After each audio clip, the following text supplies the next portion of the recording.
નમસ્કાર, આપ જોઈ રહ્યા છો નેશન પ્લસ ન્યૂઝ. હું છું આપની સાથે હેતલ ભગત. ઉત્તર પ્રદેશના નાયબ મુખ્યમંત્રી કેશવ પ્રસાદ મૌર્ય એકતાનગર સ્થિત સ્ટેચ્યુ ઓફ યુનિટીની મુલાકાત લઈને વડોદરા આવી પહોંચ્યા હતા, જ્યાં તેઓએ કાંકરોલી નરેશ પૂજ્ય ડોક્ટર વાગીશ કુમાર સાથે મુલાકાત કરીને આશીર્વાદ મેળવ્યા હતા. અત્રે નોંધનીય છે કે કેશવ પ્રસાદ મૌર્યે એમના જન્મદિનની ઉજવણી અનોખી રીતે કરી હતી, જેમાં તેમણે પત્ની સાથે શુદ્ધાદ્વૈત તૃતીય ગૃહાધીશ પૂજ્ય ડોક્ટર વાગીશ કુમારને મળીને સાંપ્રત વિષય ઉપર માર્ગદર્શન મેળવ્યું હતું. વાઘોડિયા રોડ સ્થિત શ્રી દ્વારકાધીશ સુખધામ હવેલી ખાતે ચુસ્ત પોલીસ બંદોબસ્ત વચ્ચે ઉત્તર પ્રદેશના ઉપમુખ્યમંત્રી આવી પહોંચ્યા હતા, જ્યાં વૈદિક મંત્રોચ્ચાર સાથે વિશેષ પૂજન અર્ચન કરવાનો પણ લાભ લીધો હતો.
આ પ્રસંગે ડેપ્યુટી સીએમએ કાંકરોલી યુવરાજ શ્રી સિદ્ધાંત કુમાર મહારાજના પણ આશીર્વાદ મેળવ્યા હતા.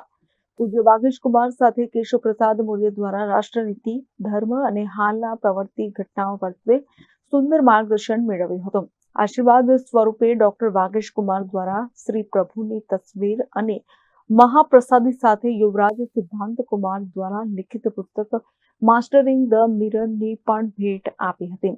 આ સુંદર અવસરના સહભાગી થવા માટે ઉત્તર પ્રદેશના નાયબ મુખ્યમંત્રી દ્વારા સ્વયંસેવકો તેમજ સ્થાનિક તંત્રનો તેમજ શ્રી સુખધામ હવેલીનો આભાર વ્યક્ત કર્યો હતો.